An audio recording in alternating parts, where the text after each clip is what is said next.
Heyo, this is Khan, you're watching Ninja Pulls with a quick little video about a mistake lots of players seem to be making in ESO's Infinite Archive. I recently made a video about the fun new changes coming to the archive next update, and lots of you have been in touch, saying, "Boo, I can't even get past Arc 2 or 3, it's way too hard," while others are saying, "Bruh, it takes me 2 hours before any real challenge kicks in, it's too boring." Clearly, both can't be true, but lots of you out there seem to have had one of these experiences. Anyway, having replied to your comments and having had a lot of conversations, it looks like there might be a common factor. People are bringing just one setup, which means they're either getting clapped in Arc 3 because their glass cannon setup was designed for Arc 1 and just isn't up to it anymore, or they're trudging through Arcs 1 and 2 because their tanky setup was designed for Arc 5. I mean, I'm generalizing, but you get the idea. Now, I'm totally guilty of this too, and initially it doesn't seem like a bad idea. I usually do Maelstrom Arena or Vadashran Hollows with a single setup, maybe two. I know it's not optimal, but what the hell, it's just me in there, so I'm not letting anyone down by being a bit lazy.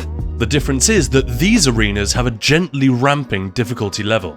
In Maelstrom, the first boss only has 33% less health than the last, and in Vatashran, some of the early bosses have more health than the end boss. Obviously, there are extra mechanics, more enemies, and all the other added layers of difficulty, but the magnitude of the incoming and outgoing numbers does not fundamentally change.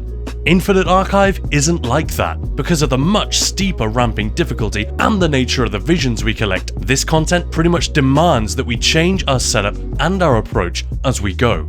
On higher arcs, you have to build for survivability and let the visions carry a lot of the damage for you. But if you use that kind of loadout from the start, when you don't have any visions yet, and all that extra tankiness is just slowing your progress because it takes you forever to kill anything, I can see how the content becomes much less interesting.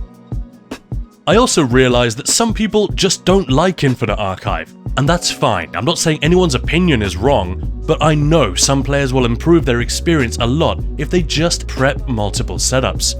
It's easy to get into trouble telling people how they're supposed to have fun, and I want to stay away from that. You guys do whatever you want and good luck to you, but it's hard to stay quiet on the sidelines when people are speaking up about their inability to progress or enjoy this content, and I know this quick fix might help them. On a side note, I don't think it's a coincidence that almost all complaints come from solo players. The archive is intended to be soloable, but it was designed primarily as two-player content. The devs repeatedly made this point when it was released, but lots of people still seem to think there's a solo mode. Nope, only the leaderboards are separate. There is no actual difference in the difficulty scaling between solo and duo. So by choosing to go it alone, you are effectively turning up the difficulty slider all the way to the top. You will go much more slowly, you will die much more easily. And in my personal experience, it's always more fun playing with a buddy. So what kind of builds should we be using? I kinda wanna cop out here and just say it depends on your playstyle, reaction time, level of experience, how fast you wanna go and all that. And it's true, a build is only as good as the way it's used. So I'm not gonna list the 2 or 3 must-have builds for Infinite Archive. That's bad, misleading content. It just isn't that simple, which is sort of the whole point I'm making here. Still, if you really don't know where to start, here are some basic recommendations. For Arc 1, you could just go ham on the damage. I usually use a trash setup that I'd use in dungeons or trials, which most players already have. If you're solo, add some basic survivability like Major Resolve, and it can be nice to have some soft heals or shields. We're talking Pragmatic Fate Carver, Crit Surge, Carve, stuff like that. You probably shouldn't need an emergency heal until Arc 2 at the earliest, but you do you. I like Sul'Zan quite a lot here because there's always something dying and you can get permanent uptime on the massive stat boost from this set. Riptide is also very good if you're on a class that can sustain it.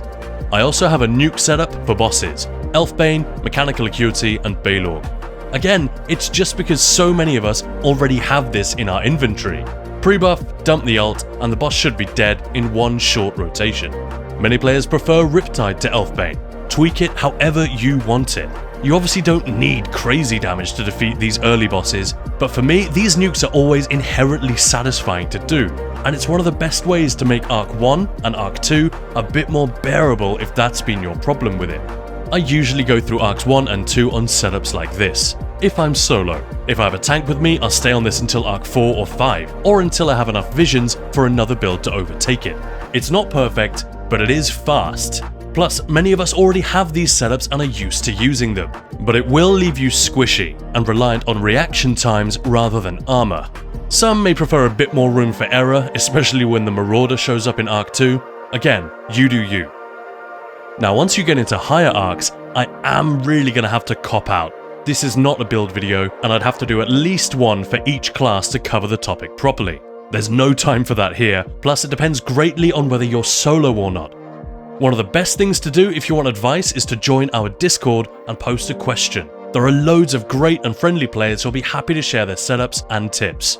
But basically, the typical approach at higher arcs is to lean into the visions, and especially status effects. Many players have a specific setup they switch to once they get their first stacks of focused efforts. Wardens with Ice Furnace might be the most popular example. The ability to apply multiple status effects to groups of enemies and just let them tick for massive amounts of damage becomes very valuable, and that's what you'll see in a lot of the most effective builds. There are loads out there. Pick one that you know gets good results, but keep in mind what I've been saying in this video, the Infinite Archive is not homogeneous. The changes that occur between Arc 1 to Arc 5 are massive. And even after that, you can get a random verse which changes things significantly for the next encounter. There is no one-stop solution. Like I said, I totally understand the desire to keep things simple and not run around with dozens of setups. And you can get away with just having one setup, the way you might in Maelstrom or Vadishran, but it will hinder not only your progress, but probably your ability to enjoy the content. There are some very good add-ons which make it super easy to switch setups. Console doesn't have that option, so it does take a bit longer, but there's no timer running in Infinite Archive, so at least there's no penalty, and it will make your life so much easier. It's not exactly a huge secret. Experienced players tend to know these things already, but the game doesn't tell you at any point to prep multiple setups. And if you're not used to optimizing in trial comps, for example, you wouldn't necessarily think to do it. And like I said, many of the comments and conversations we've had recently prove that a lot of players are missing this trick. So there we go, quite a short video this time. Hope it helps you get more out of the Infinite Archive. And guys, keep talking to us about things in ESO that you're struggling with. There's almost always something that can be done. As ever, huge thanks to all our supporters. We just released another exclusive Dungeon Trifecta walkthrough video for our members, with more on the way. Click the join button below the video to see those, or do the usual sub, share, like to show us you appreciate what we're doing. You guys are the best. Thanks for watching.